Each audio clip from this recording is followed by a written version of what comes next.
Our historical and beautiful Bangladesh YouTube चैनेले आपनाके स्वागतम। बंधुरा आज एमन एकटी पाखी निये कथा बोलबो जे पाखिटिर मधुर कण्ठे आमादेर घुम भेंगे जाय।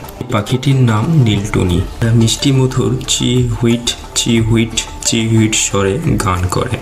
যতটুকু পাখি আওয়াজ তার তুলনায় বেশ জোরালো। স্ত্রী টুনি সাধারণত নীরব, সরো বেশ কর্কশ। এই পাখিটির আরও অনেক নাম রয়েছে। এরা দুর্গা টুনটুনি, বেগুনি টুনি, মধুচষ্টি নামেও পরিচিত। এই পাখিটির ইংরেজি নাম পার্পল সানবার্ড। টুনি একরত্তি পাখি। ঠোঁটের ডগা থেকে লেজের প্রান্ত পর্যন্ত 10 সেন্টিমিটার লম্বা, যার মধ্যে শুধু ঠোঁটটি 4 সেন্টিমিটার। এদের রঙের বাহার দেখলে আপনি অবাক হয়ে যাবেন। দূর থেকে পুরুষ পাখি বা নীল টোনাকে একদম কালো দেখায়, কিন্তু কাছে এলে বোঝা যায় এর রং গাঢ় নীল। রোদ লাগলে তা দেখায় উজ্জ্বল ধাতব বেগুনি নীল। মাথা পিঠ ধাতব বেগুনি, বুক বেগুনি কালো। বুক ও পেটের মাঝখানে পিঙ্গল ও লালচে রিং থাকে। কালো যে কত সুন্দর হতে পারে তা টোনাকে না দেখলে বোঝাই যায় না। তবে এই রূপ শুধু বাসা বাঁধা ও ডিম পাড়ার মৌসুমেই হয়ে থাকে। সানারা বাসা ছেড়ে উড়ে যাওয়ার পর থেকেই এই নীলচে বেগুনি ও কালো রং আস্তে আস্তে ফ্যাকাশে হতে থাকে। টোনা এত সুন্দর হলেও টুনি কিন্তু অতটা সুন্দর নয়। টুনির পিঠ হলুদ ভাব বাদামি, নিচের অংশ হালকা হলুদ ভাব। হামিং বার্ডের মতো এরাও বাতাসে স্থির থেকে উঠতে পারে।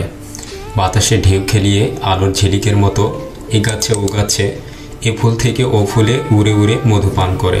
এরা খুব চঞ্চল। নীলটোনা পাখিরা ফুলের বোটার উপর বসে বাদুরের মতো ঝুলে পড়ে মধু পান করে। মধুর অভাবে ছোট ছোট পোকামাকড়ও খেতে পারে। শীত ও বসন্তেই প্রধানত বাসা বানায় এবং ডিম পাড়ে। সাধারণত গেরস্ত বাড়ির আঙিনায় বড়ই বা ডালিম গাছের চিকন ঝুলে পড়া ডালে বা লাউ শিমের লতানো গাছের ডগায় বাসা বাঁধে। এদের বাসার গড়ন ও সাজসজ্জায় রুচি ও বিলাসের ছাপ স্পষ্ট। সৌন্দর্য ও প্রকৌশল গুণে বাবুইয়ের পরই এদের স্থান। বাসাটা দেখতে অনেকটা থলের মতো। মাকড়াসার জাল দিয়ে এর ভিত রচনা করা হয়। প্রবেশপথে ওপরের দিকে, প্রবেশপথের মুখের উপর সানশেডের মতো থাকে। বৃষ্টির পানি আটকানোর জন্যই হয়তো এ ব্যবস্থা। টুনি 2-3টি ধূসর বা সবুজ ভাব সাদা ডিম পাড়ে। এর উপর থাকে বাদামি ছোপ। টুনি বাসায় বসে যখন ডিমে তা দেয়, তার লম্বা ছুসালো ঠোঁটটি দরজার মুখে বেরিয়ে থাকে। টোনা কখনোই ডিমে তা দেয় না। ডিম ফোটে 14 থেকে 15 দিনেই। তখন টোনার কি আনন্দ, ক্ষণে ক্ষণে ডাকতে থাকে। টোনা টুনি উভয়ই বাচ্চাদের খাওয়ায়। নীল টুনিরা 8 থেকে 12 বছর পর্যন্ত বাঁচে।